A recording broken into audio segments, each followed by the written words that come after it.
Kita nyo po yung lalaki na yan. Yan po lalaki na yan, ay uwi daw ng ambil. Kinukuha po krudo ng Pangulong. Dahil po yung wala pambili, kala kuha. Papatay po sa Riksan. Aday, kita mo po yan, yung magmumotor namin nakuha ng krudo. Wala po, Gagamitin pa ang awil. wala po pang pangawil. At walang mahuli ang Riksan, ay papatay. Kaya pala nagkataka para laging nauubos ang krudo dito sa Pangulong. Gawa pala nitong taong ito. Kawawa may-ari, kawawa.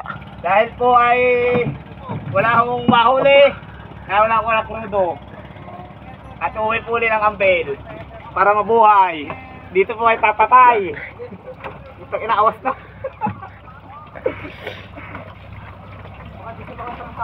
Ako, kahit picture mo yan.